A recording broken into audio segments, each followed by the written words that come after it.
চাঁদের মধ্যাকর্ষে প্রবেশ করেছে আর্টেমিস 2 এর ওরিয়ন স্পেসক্রাফট। সোমবার মার্কিন সময় সন্ধ্যা 7:07 মানব ইতিহাসে পৃথিবী থেকে সবচেয়ে দূরত্বে পৌঁছানোর রেকর্ড করবে সেটি।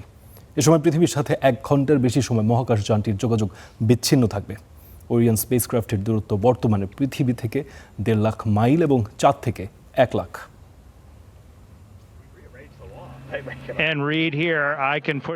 মহাকাশের শূন্য মধ্যাকর্ষে কিভাবে কার্ডিও পালমোনারি রিসাসিটেশন বা সিপিআর দেয়া যায় তাই দেখাচ্ছিলেন আর্টেমিস 2 এর মিশন কমান্ডার রেইড ওয়াইজম্যান।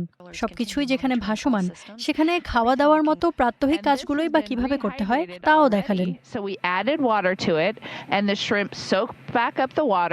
অভিযানের 5ম দিনে চাঁদের মধ্যাকর্ষে পৌঁছেছেন নভোচারীরা, অর্থাৎ ওরিয়ন স্পেসক্রাফটে এখন পৃথিবীর চেয়ে চাঁদের আকর্ষণটাই বেশি। সেখান থেকেই পৃথিবীর উদ্দেশ্যে ইস্টার সানডের শুভেচ্ছা জানালেন নভোচারীরা। একটু সময় নিয়ে একটি গুরুত্বপূর্ণ উৎসবকে স্মরণ করতে চাই। স্টার সানডেতে আনন্দের পাশাপাশি গভীর ভাব গাম্ভীর্যের অনুভূতিও থাকে। এই উৎসব আমাদের পরিবেশ ও ধর্মীয় বিশ্বাস উভয়কেই সম্মান জানানোর উৎসব। সোমবার নাগাদ ওরিয়ন স্পেসক্রাফট পৃথিবী থেকে সর্বোচ্চ দূরত্বে পৌঁছাবে, যা হবে মহাশূন্যে মানুষের সর্বোচ্চ দূরত্ব পাড়ি দেওয়া।